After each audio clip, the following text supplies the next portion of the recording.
also a lot of people are new to the metaphysics, and they notice a change in themselves and how people perceive them. And they're wondering how could they modify that light that's emanating out of them so that they don't get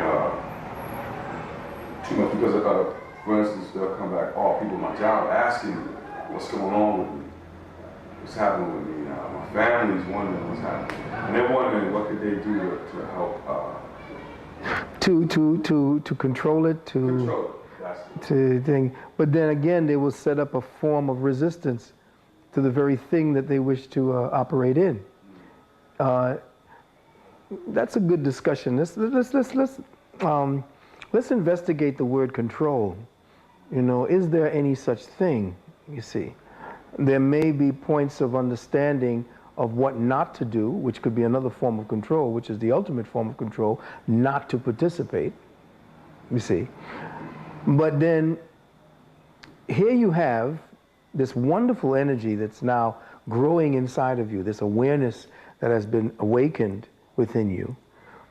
And now you feel that the need to control it, which is another form of ego that we exercise, even though we don't think it's ego, because we haven't come to that point of understanding within ourselves as yet.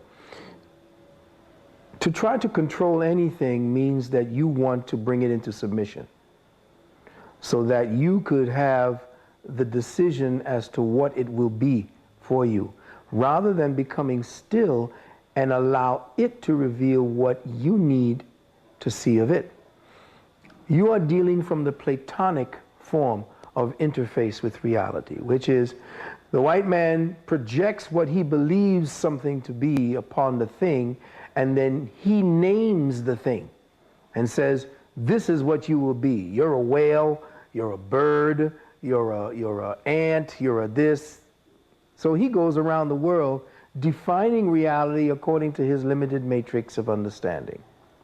Your ancestors, however, we waited until the thing identified itself to us, which then puts you into synchronicity with the mind that is behind the consciousness that you're trying to identify.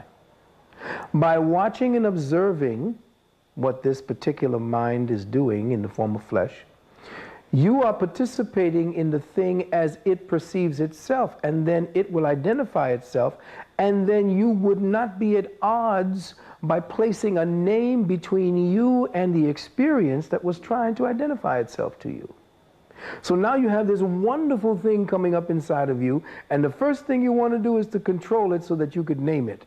I got a key force, or the energy and the chakra and the what do you call it. My advice to all you beautiful young brothers and sisters is to become still when you recognize that energy coming forward. In that stillness, the energy will identify itself. In that identification now, you do not try to own it or control it, but to ask it, invoke of it. What is it about my coming into an understanding and perceiving of the thing that I have described or has described itself? What am I to now do with that recognition? Because to recognize the thing at its essential level is to recognize something within ourselves. And what have you recognized then? You can't recognize it by going around trying to overtly name it. You have to recognize it by becoming still. How has it communicated to your thoughts? Has all of your old thoughts about your perceiving and controlling things entered into the experience so that now you got old past experiences saturating and confusing a new experience? You see. So the need to understand and control something immediately is fear. That's you seeing something that you don't understand, so you wish to conquer it, own it, so that you will not fear it.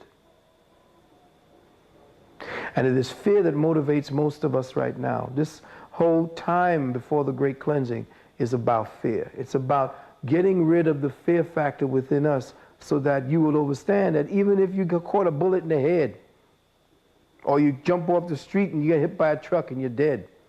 It is not the ending. Some of us will lament because we've trained our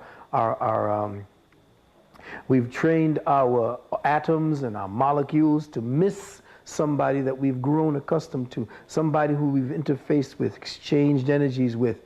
That then becomes a point of addiction. It's a comfort for the physical flesh, a place of security, something that my mind can go to and feel at rest with. We miss that feeling. But it is an illusion. It is you participating in the illusion that the four elements give to your senses as a form of reality. In reality, the part that is listening to me is the only reality. The part that does not die, the part that does not suffer, the part that endures beyond the flesh, the part that carries the karma to the next phase. Whether the idea is to disengage yourself from certain harmonics, and in disengaging yourself from those harmonics, from those energies, do you cleanse the soul of having to come back or creating a gravity point for you to come back into the flesh?